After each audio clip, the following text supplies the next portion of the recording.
Ladies and gentlemen, welcome back to the channel. Today, we dive deep into Manchester United's shocking 3-1 loss to Brighton at Old Trafford, a defeat that has left fans fuming and questioning the direction of this team under Ruben Amorim. Let's analyze what went wrong, dissect Amorim's post-match comments, and discuss the implications for Manchester United moving forward. First, let's set the scene. The Red Devils came into this match desperate for a win to revive their faltering Premier League campaign. Sitting in an uncharacteristic mid-table position, United faced a Brighton side that has built a reputation for playing fearless, attacking football. Despite the stakes, United failed to rise to the occasion, suffering their second home defeat of the season in humiliating fashion. Brighton's dominance was evident from the opening minutes. They pressed high, moved the ball quickly, and exploited gaps in United's fragile defense.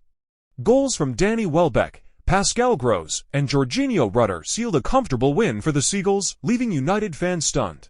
Now, let's talk about Ruben Amorim's reaction after the match. The head coach didn't hold back in his assessment, describing the performance as one of the worst in Manchester United's history. A bold statement, but was he wrong? Amorim specifically called out Andre Onana for his costly mistake on Brighton's third goal. Let's break that down. With United already trailing 2-1 and pushing for an equalizer, Brighton launched a relatively harmless attack. A low cross came into the box, but instead of catching or clearing the ball, Onana inexplicably pushed it straight into the path of Jorginho Rutter, who slotted it home with ease. It was the kind of error you don't expect from a goalkeeper of Onana's caliber. Remember, Onana was brought in this summer for a hefty price tag, expected to be the reliable presence in goal that United needed after parting ways with David De Gea. But so far, his performances have been anything but consistent. Amorim said it best in his post-match interview: "It's like the team ups and downs. Really up sometimes, and then really low downs." His frustration was clear, and rightly so. Goalkeeping errors at this level are unacceptable, especially when the team is already struggling. But let's not put all the blame on Onana. This was a collective failure from Manchester United. Defensively, the team looked disorganized and vulnerable. Brighton's second goal was a prime example. Pascal Gross had far too much time and space to weave through the defense and score.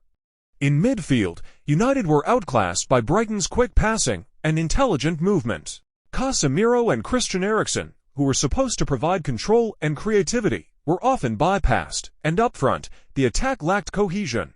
Marcus Rashford tried to make things happen, but the lack of service and poor decision-making in the final third made it difficult for United to create clear chances. Amorim's frustration wasn't just about this game, it was about the bigger picture. In his words, "In 10 games in the Premier League, we've won 2. For a club of Manchester United's stature, that's simply not good enough." So, what's the root cause of United's struggles this season? Is it the tactics, the players, or a combination of both? First, let's address the tactics. Ruben Amorim is known for his dynamic, high-pressing style of play, which worked wonders at Sporting Lisbon. However, implementing this system at Manchester United has been a challenge. The players seem uncomfortable with the high defensive line and intense pressing, often leaving gaps that opponents exploit. Second, injuries have played a role. Key players like Luke Shaw and Raphael Varane have been sidelined, forcing Amorim to rely on inexperienced or out-of-form players. But injuries can't be an excuse. The depth and quality of United's squad should be enough to cope. Finally, there's the issue of mentality. This team lacks the mental toughness that defines championship-winning sides. Time and time again, we've seen United crumble under pressure, whether it's conceding early goals or failing to respond after going behind. So, what needs to change for Manchester United to turn their season around? Here are 3 key areas Amorim must address. Number 1, defensive organization. The backline needs to be more disciplined and cohesive. Amorim must work on reducing the defensive errors that have plagued the team all season. Whether that means adjusting the system or making personnel changes, something has to give. 2, midfield control. United's midfield has been overrun in too many games. Amorim must find a way to get the best out of Casemiro and Eriksen while integrating younger, more energetic players like Kobbie Mainoo into the mix. 3, consistency in goal. Onana needs to regain his confidence and deliver consistent performances. Goalkeeping is a position where mistakes are magnified, and Onana must prove he has the mental strength to bounce back. Looking ahead, things don't get any easier for Manchester United. Their upcoming fixtures include tough games against Manchester City and Liverpool. If they don't improve quickly, this season could spiral out of control. But let's not forget, Manchester United is a club with a rich history of overcoming adversity. Fans will be hoping that Amorim can find the solutions needed to turn things around. It won't be easy, but with the right adjustments, there's still time to salvage the season.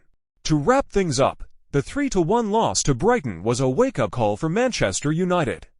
From Onana's howler to the team's overall lack of cohesion, it's clear that there's a lot of work to be done. Amorim has a massive task ahead, but as fans, we can only hope he finds the answer soon. What do you think? Can Manchester United bounce back, or is this just the beginning of a long and painful season? Let us know your thoughts in the comments below. And don't forget to like, share, and subscribe for more in-depth analysis of all things Manchester United.